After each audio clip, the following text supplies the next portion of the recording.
why you're not losing weight, even in a calorie deficit. That's what I'm gonna be talking about in today's video.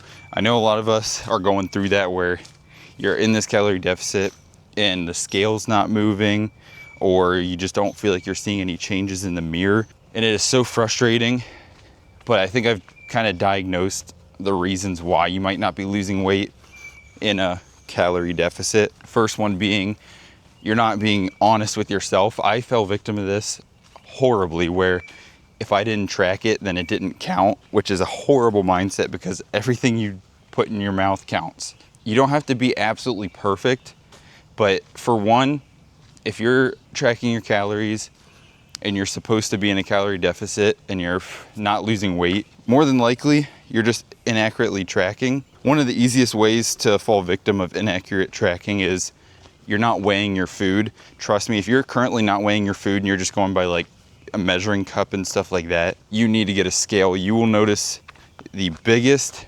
change ever, because I used to do the same thing. I would eyeball, or I would just use measuring cups and do 1 cup. But 1 cup of rice versus like 200 grams of rice is hugely different.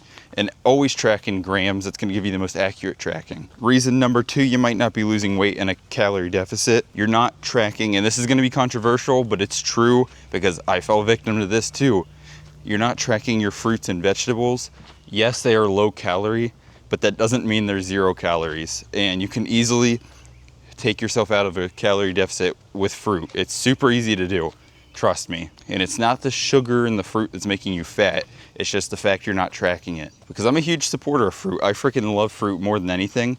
But you need to track it because it does have calories and it can add up fast. And same with vegetables too.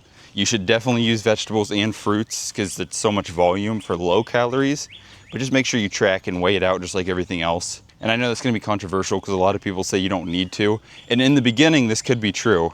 If you're just starting your weight loss journey, that could be very true. But once you get deep into it, like I've been doing this for too long, and if I don't track everything to a T, I'm gonna notice it. Reason number 3, you are drinking your calories. This is like a huge staple of like a no-no. You should not drink your calories no matter what. Protein shakes, I feel like you can get away with, that's okay.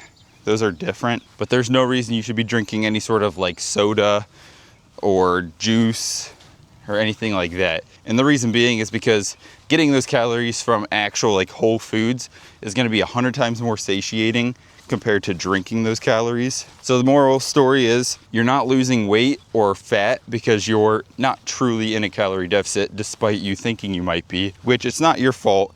It could just be things you just didn't do accurately, unpurposefully. So yeah, if you start putting these into practice, you will 100% see changes. And just remember, it's not overnight. Focus on being 1% better each day. And the final little bullet point to all of this that I got from a Higher Up Wellness: your calories will determine your weight on the scale.